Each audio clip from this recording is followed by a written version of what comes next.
Good morning, Chronicle crew. Today is Monday, November 10th.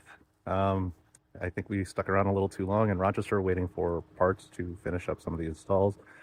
Primarily that last decking panel, which arrived without the T-nuts and screws. They said they would send it over a week ago. We still don't have it yet. Hopefully it shows up in the mail soon. But yeah, so it's snowing and it's beautiful, especially on this Japanese maple behind me at my mom's. But it has presented some different issues. Primarily, the Wave 3 struggled to keep up with the freezing temperatures last night. I'm going to close this door real quick. Actually, I got to leave it open. So this morning I got up, started up the van to warm it up, and I know it's not ideal, but I took the air inlet hose duct and sealed up that window port to try and help the heater, which is a heat pump, deal better with the air by recirculating the air inside the van a little bit more.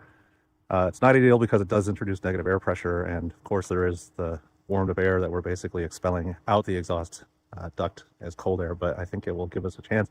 That said, we're looking to install this VEVOR portable all-in-one diesel heater that I bought last year for Betty.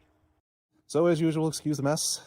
We just kind of put everything in here the other day so that we could continue doing some work, packing the van and getting ready to go, which is looking like next Monday if everything goes well.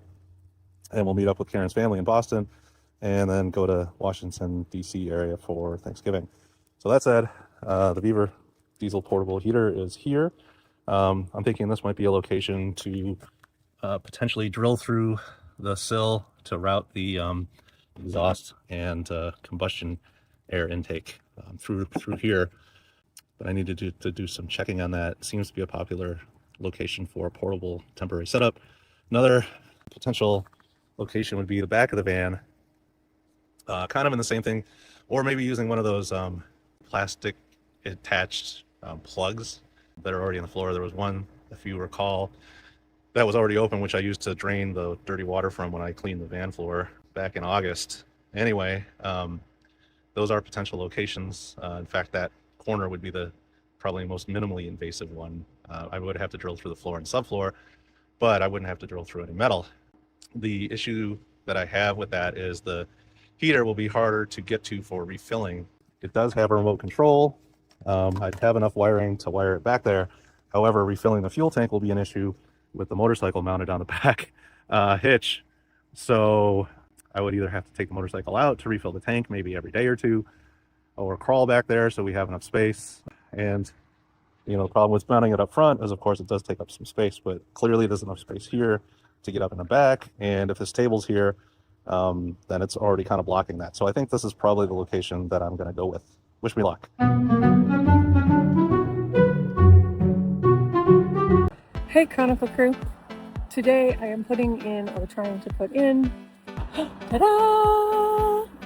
We got this off of Etsy. It was about $130, which they normally run for more than double that. So I was very excited, but the instructions are a little lackluster. So I'm about to scan the QR code and figure out, can I do this? Watch me struggle. Okay, so this is a part that goes, I think this part goes into the rivets, that's the wrong word, into the L-tracks. Let me show you the L-tracks.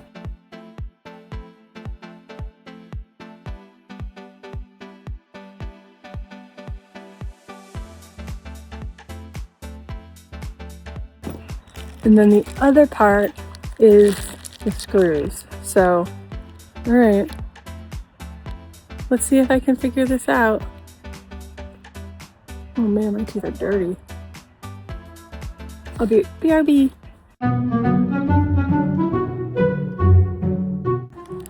Okay, so we got screws. We got whatever the hell this is. Time to figure it out, I guess. So on this tie down ring, right, it's spring loaded. It doesn't have to be. It just helps keep it in place. So you see that you have this part, which is analogous to this part, right? They appear to be the same size, although the flange is a little taller in your cabinet thing, right? Mm-hmm. I don't know if that makes a difference. Like the angle of the head is steeper than this one. Anyway, so this part is analogous to this part, right? Where it kind of holds it in place.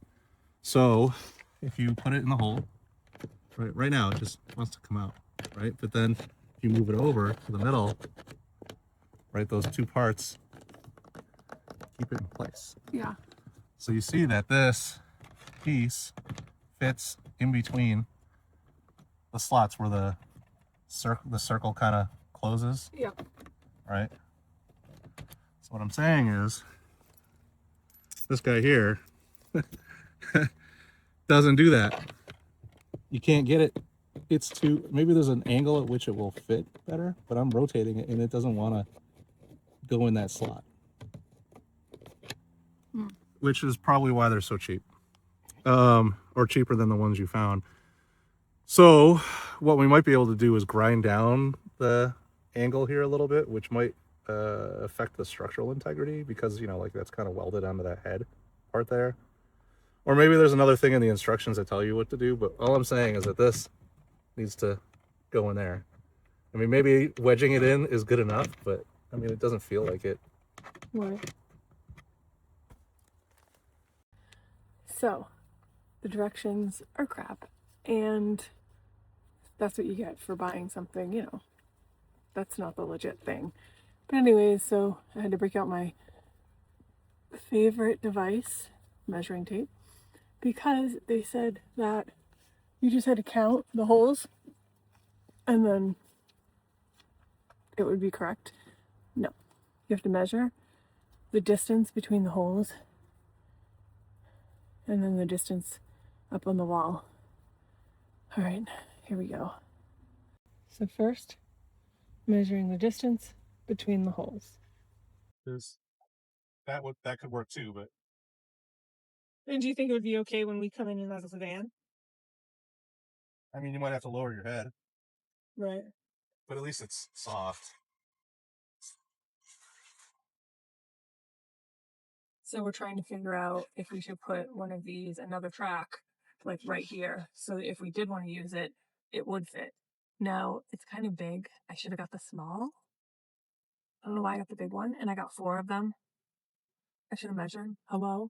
I think in my head I was thinking, oh, one can go there, one can go here, and then on the opposite side. But they come out pretty far, and so it kind of squishes us in. And so now we're thinking we'll just hang these bags of my clothes and his clothes from here, and you can go across and then across, and then you can even go over here across and across. So that might work. But now we have these four of those, and I don't think we can return them. Yay. There's more to believe.